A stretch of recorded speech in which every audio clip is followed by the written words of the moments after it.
Ang dami. Tumawag na ba ng barangay? Rescue ba eh. Tumawag na ng rescue. Kaya nga eh. Kawawa eh. Grabe kasi mo. Nay, ayaw mo na nga. May paparating na ng ano. Nay, may paparating na po. Nay, may paparating na po. Tumawag. Kalma na kayo. Kalma lang po.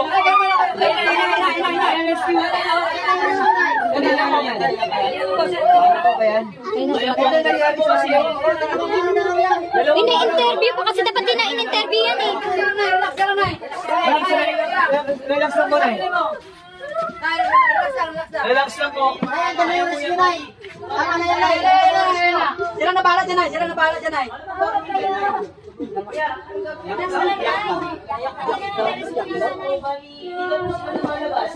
Kaya nga nakakaya nga po yung nangyari. Kaya nga, yun nga po eh. Paano kung gagawin dyan? Buhatin nyo na, dali nyo na sa ospital. Ilang araw na pala yan eh. Kaya nga eh, hindi nga pwede ano eh. Kaya nga eh, yun nga eh. Ano eh, buhatin nyo Paano na. gagawin dyan? Kawawa naman. Hindi. 2 araw na po yan. Ayaw. Ngayon lang. Nahihiya lang tumawag ng rescue. Ano ba iya? Eh, hirap na yung babae oh.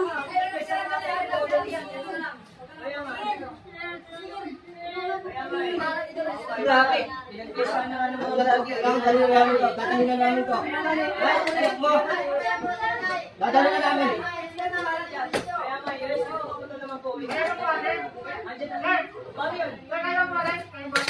Hindi nakakaya. Dadalhin na namin. Huwag mo persahin. Huwag mo mamuyak siya. Ay, ba po akin, ma'am? Huwag mo na. Iangat daw, iangat na lang.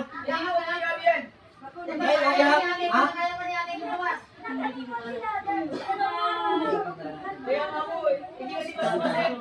Pwede ba kasi sa bitara to? Malaki itong bitara dito?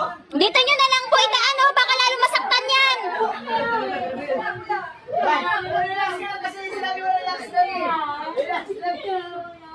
Iyan namin na, tayo lang dito. Iyan ka na lang. Sa kabila. Sa kabila ka. Ano po ba nangyari? Ha? Lakda, hindi na kaya kasi masyadong malaki ka. Hindi kaya ng ano, street here. Ha? Ha? Hindi Kaya pa naman yata lumakad. Labas ko na lang. Ha?